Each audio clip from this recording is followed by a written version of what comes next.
right, welcome back to American Sunrise. I'm Dr. G. Thanks for joining us this morning. We invite you into our conversation on YouTube, Getter, and Rumble, where we have a chat. Today, we are debating rock and roll music. It was all because Terence started it with his amazing read about Woodstock today. They loved that. And so that's turned into debating what music is good music, and they're trying to convert me to like 80s rock. They're working on it. Anyway.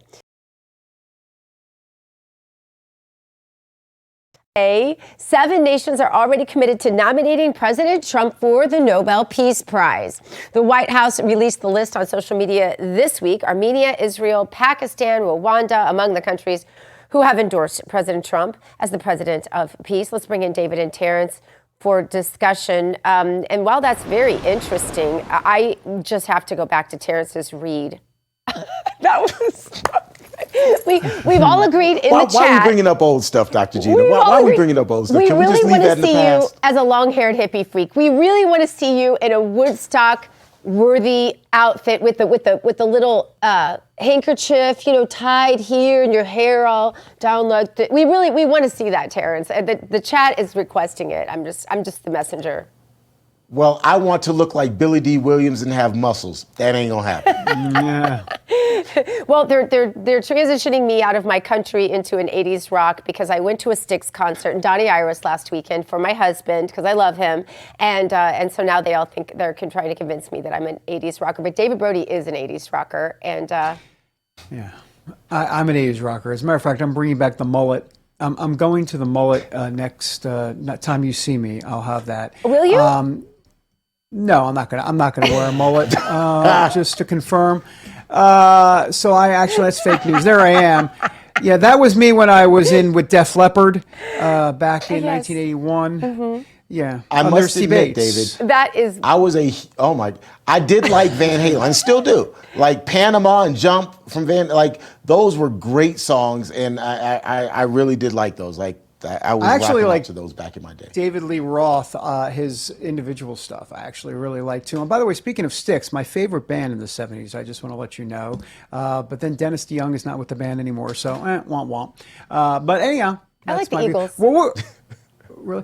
Wait, were we talking about the Nobel Peace Prize, or are we not doing that anymore? That's where we were supposed to go. We can if you want to. No, I don't really care at this point. I mean, it's kind of gone off the rails. But sure, I'll say something real quick. We always talk about the Nobel Peace Prize. I just want to say one thing.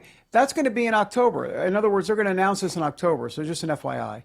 And then it'll be awarded in December. Okay, now back to 80s rock. For me, I don't even understand why they try. It's like us trying to win Emmys, right, for our programming. Why try? Mm-hmm. It's going to be liberal. It's going to be, corrupt. Just come up with our own parallel award ceremonies. I think Rav should host an award ceremony for all the great independent networks that are out there, that we're very amenable with many of them, and do our own thing. I think that President Trump should start his own Peace Prize. President Trump Peace Prize. Who cares what the corrupt people are going to do? I could see that. I could totally see that. Yeah, that's to me parallel economy, folks. Parallel economy. I say it every day.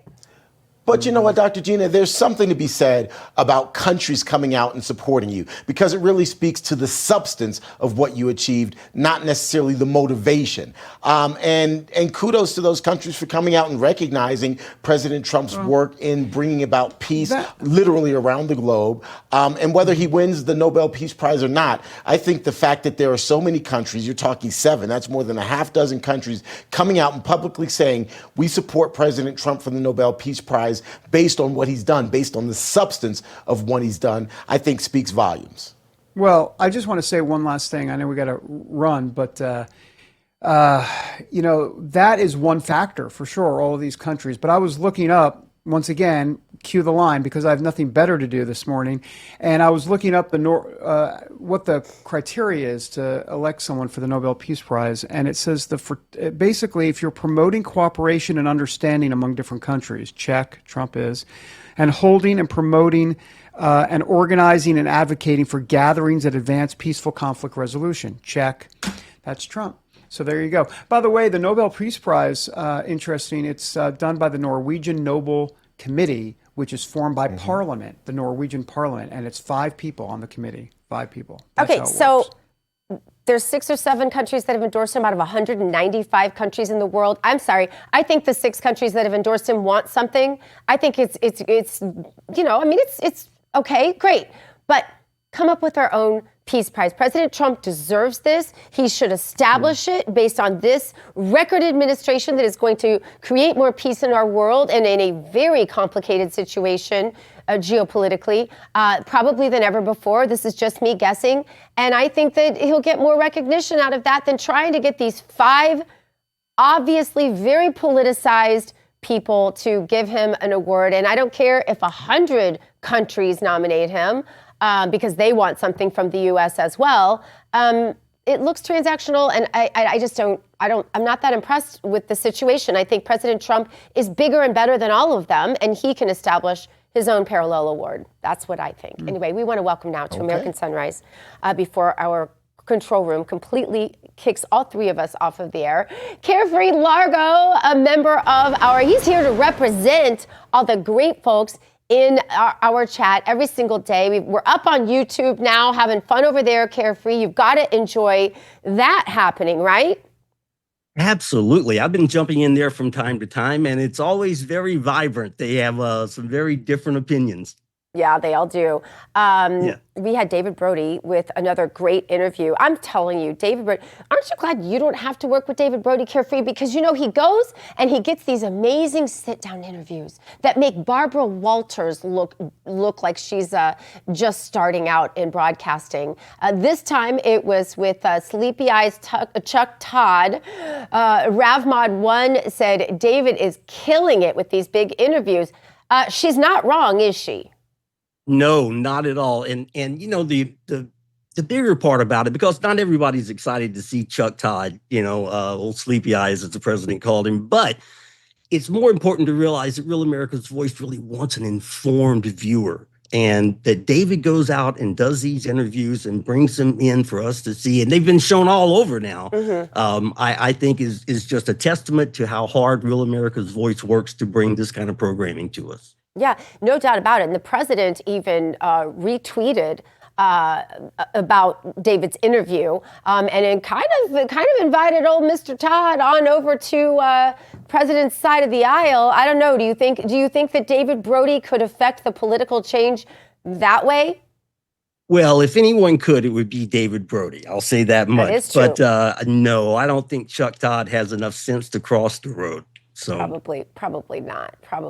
Well, Gary Cole Jr. said he thinks American Sunrise is the best morning show ever. I'm not sure that we're going to get a ton of argument with that right here, right now, but Carefree, I'm going to give you a shot. No argument with that at all. Since I've turned on this program, I rarely have turned it off. My TV stays on RAV all day long. And I do remember 2 years ago going down to meet you and some other people at the Village when you first took over the morning show here, and it's done nothing but grow and get better ever since. Yeah, that trip to the Villages was transformational for me, meeting all those great people and everything. And I hope that we get to go back up there soon. I met some people at a bed and breakfast I was staying at in Pennsylvania last weekend that were from the Villages up there visiting, and so very amazing. So Carefree, what else happened in the chat last week? Well, as far as President Trump federalizing D.C., and I think mainly the conversation there was with regards to whether or not the children should be charged as adults or the parents should be charged for the children's crimes. And nihilism made a salient point. If you make the parents responsible and you charge the parents for the crimes of the children, it could have an immediate impact. Absolutely, no doubt about it. However, there are other people in the chat, that had other things to say, saying that it's simple. If you want them to serve a sentence like an adult, you charge them with an adult crime. So 2 very different points of view, but either one of them, well, neither one are being used now. So either one would be an improvement in my opinion. Yeah. Well, we also had John Solomon on this show this week, and there was a lot of conversation about people getting away with stuff, people continuing to get away with stuff, right? Oh, the wisdom of John Solomon. You know, he broke so much news this past week. It's hard to zero down just on one thing. Yeah. But we did have some people, you know, with regard to the Adam Schiff whistleblower ball breaker, who is always in the chat, said, is this just another Democrat that's going to get away with the crime? But, you know, Steve Gruber had an awful lot to say about that on the program just yesterday. And Lone Star Lady absolutely agreed with Steve Gruber. She said, Steve, I'm with you. And our friend Red Stag, who you know, who's always in the chat. I have drank Stag beer with Red Stag, by the way. I have actually really shared it more than one time. Every time I go back to Missouri, Red and his family, his wife and his family, will meet up with me and we will share a Stag beer. Yes, that is a true story. I have never had one. I'm not a big drinker, but the next time I'm there, I'm going to try one out. That's for sure. I will say this. There's a lot of optimism in the chat, but it's very cautious optimism. They want to see somebody handcuffed, but they want it to be real and they want it to work. Yeah, absolutely. Well, it's always great. We love our chat. Get in our chat. Try us out on YouTube. Zen would really like to see a bunch of us get in there and be part of that chat. But we're also in the Getter chat every single day. And so just join us there in the chat wherever you want to. The hosts get in. The control room gets in. You'll see Colin in there from time to time and some others. And of course, Carefree Largo is there every day doing what he does, being the Patriot chatter. Carefree Largo, thank you so much for being with us. Thanks for having me. See you soon. See you soon. All right, To the Rescue is showcasing the beautiful stories of how rescue dogs are matched with loving families.